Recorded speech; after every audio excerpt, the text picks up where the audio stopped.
Hey, so I wanted to cover two things. Well, one, but in the backdrop, another, custom events. So you need to be able to add a custom event. And I wanted to talk about how those custom events propagate and what we can do with them. Now, first things first, just wanted to show a very basic vanilla web component. I've mentioned we're using lit element because it makes things a lot easier to work with. But you can do this stuff as vanilla. So looking at my example here, which I apparently just copied text, I didn't realize it. Okay. Looking at my example here of my tag, and my tag is just going to render the text that you place in it.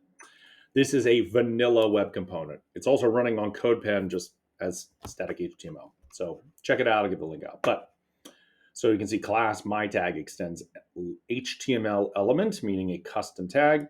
I have made up, and this is a convention that I like to use, to put the name of the tag on my class.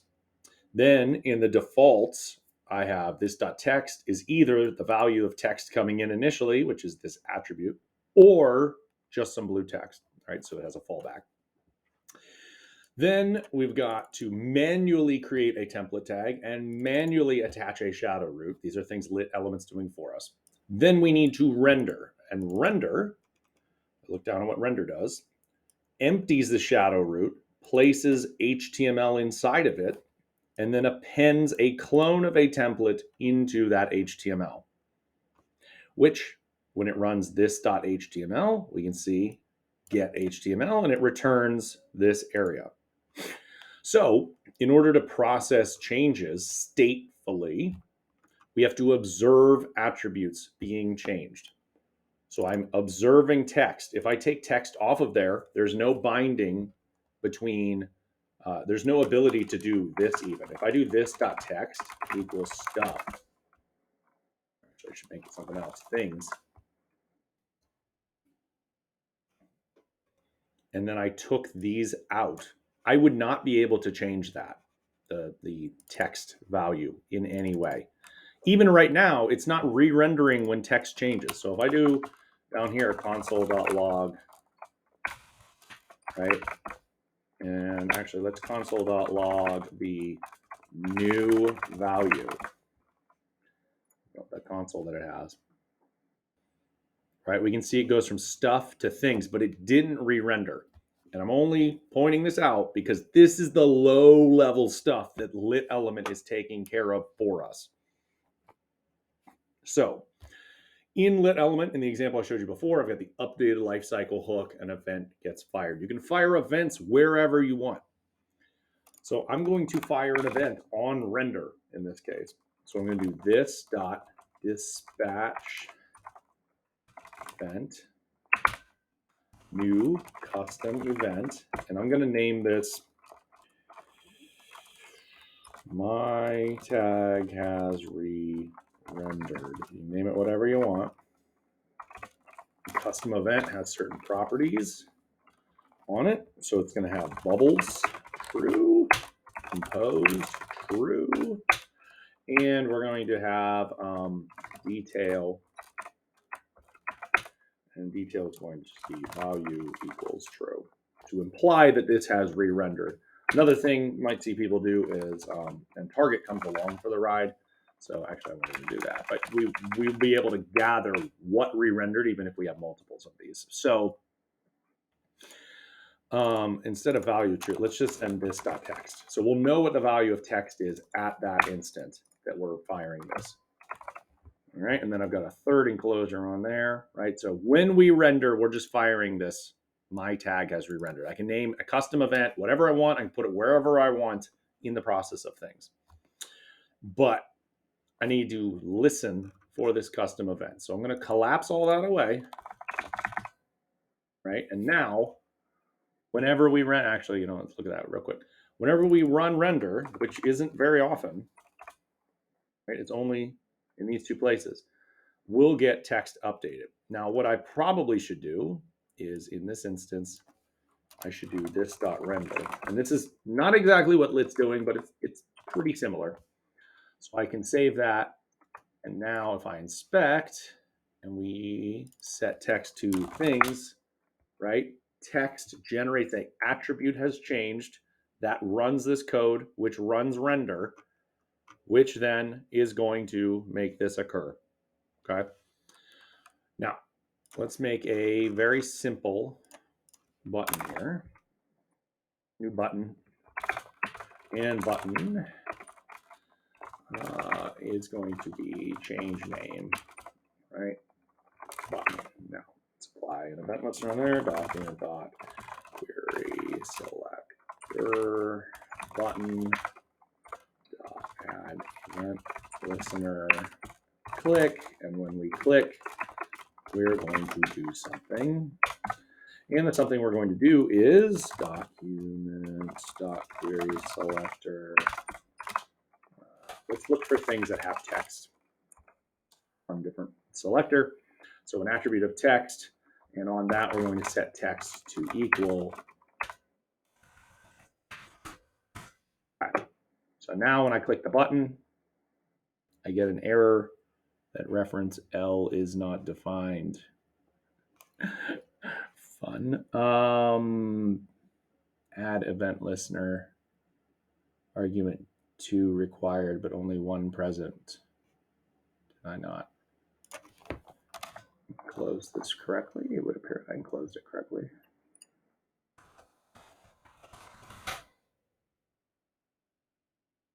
Save and refresh here. There we go. Okay. So then a couple of people asked how to do if statements for sort of a thing. So let's take a reference to this. I see what it was right there. Const, right? And our constant variable is going to be tag equals, and so if tag.text equals woo. Right, we'll make sure it's the same. Then do this. Otherwise, we're going to set it to something else. Right, so this is just a real easy way to toggle a non-Boolean parameter. If it was Boolean, as I showed in the other one, there's other ways to toggle that. Right, so now we should be able to move between woo and moon. Okay, so we can toggle between woo and moon. Now, that custom event is bubbling up, but we're not capturing it in any way. So this moves up through the DOM. So I'm going to make a section. I'm going to wrap section on there. We'll try and look at the difference in how this bubbles if it bubbles, right? So I'll give section very basic CSS section border 2 pixels solid orange, just so we're aware of where that section is. Okay, and the button is outside of it. So I'll do a margin 10 pixels just to push that stuff away. So now I've got an event listener on my button. But what I want to listen for is on my section. But we're going to listen with that custom event, right? Click is just my specific event that I was generating. And that custom event was called my tag has been re-rendered. So section add event listener, my tag has been re-rendered. Right? And if that occurs, then what we're going to do is we're going to say section dot class list dot add, and we're going to add a class named e dot detail dot value. Right, so now if woo is on here, or actually it's something for toggle class list JavaScript element.class list toggle, right? You should be able to just do toggle, right? Toggle token. Oh, you can force it to toggle. That's impressive. Yeah, so we can toggle that the classes on there. Yeah, yep. Okay, so it should go to us.toggle, and it should alternate between those being on and off.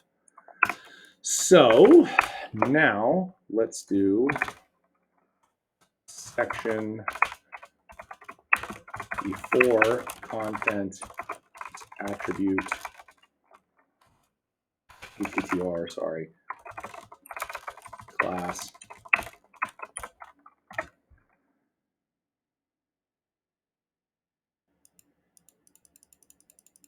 Woo and moon are changing. Let's see, are we capturing that? Nope, there is class on there. I guess you can't use class as an attribute in that for rendering before. Or maybe you can.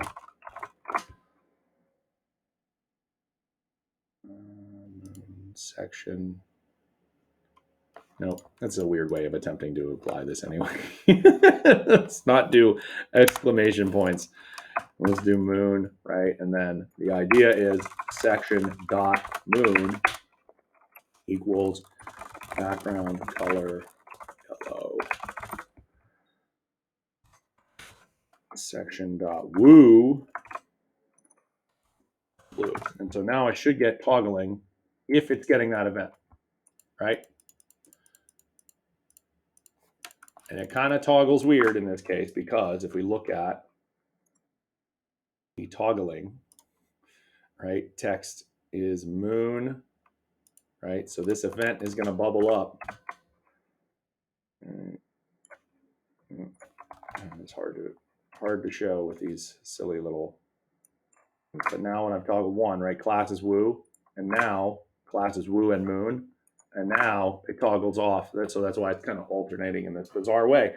But I'm capturing that event, and that's why that's even possible. Okay. So instead, what I want to do is turn off bubbling, right? So if I turned off composed, actually, let's do false on compose and see what happens. It still escapes the shadow root. So that's great. What composed has to do is bubbling within the shadow root, the tags inside your tag. But if I turn off bubbling, but we'll keep composed on,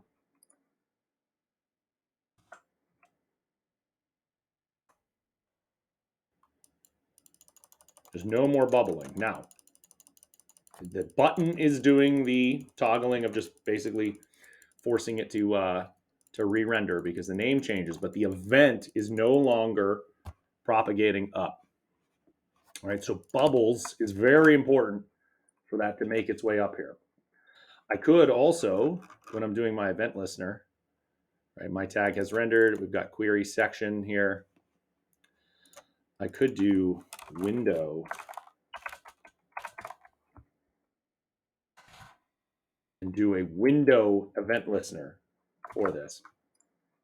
Even though I do a window event listener, it's still working on here, right? So right now I'm listening up here instead of down here at the tag for section, even though it originated down here, right? So it cascades up whenever we fire that event. Now one last thing with event bubbling is, let's say that I did this. So I have my window level event and I have my section level event. Right, you're not actually going to see it change because it's going to keep toggling on and off each time. Right, you might see, yeah, it's like flashing like that, right? So it bubbles, it's going to hit the first one, do it, and then go up to the next one. So what we can do is, I believe it's cancelable event bubbling JavaScript. Right, so we can stop it with stop propagation. And there's a nice little picture there if you Google that, right, with event bubbling and how that works as far as it going up through the DOM. But so if I want to stop propagation,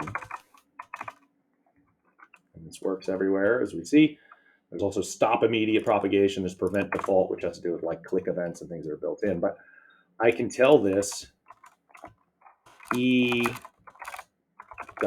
propagation. Okay, and now let's see what happens. Right, so now it'll work because it's not actually going to bubble all the way up to the top one. And just to prove that it's not bubbling up to the top one, let's do an alert. And do crazy JS alert up there. Right, and that doesn't fire. If I take off stop propagation, right, it fires. In fact, it fires quite a bit at the beginning of the page operation. So let's cancel or let's stop propagation, but then in the event, let's say cancelable false. You can't actually cancel the event. It appears to have allowed that to go through unless I can't spell. Custom event cancelable. Prevent default, cancelable. Custom event, there we go. Custom event, cancel. Options. This is options. Cancelable. A Boolean value indicating whether the event can be canceled. The default is false. Interesting. So it still let me cancel it anyway, which is a little odd. It could be that it wasn't set to cancel it immediately. So I said cancelable is false. Let's do cancelable true. All right, and I have my stop propagation in there. We take propagation out, and it'll still then run a whole bunch of times to start the page because render actually gets called a lot with the way that this is currently set up, unfortunately, because of how codepen works. Thank you, obnoxious codepen. So let's get rid of that alert.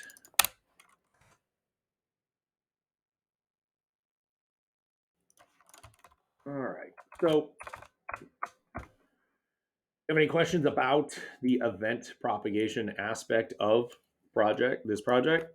Let me know. But that is a basic example, both of a vanilla web component as well as how this bubbles up through, and we can target the different layers as it bubbles up to window.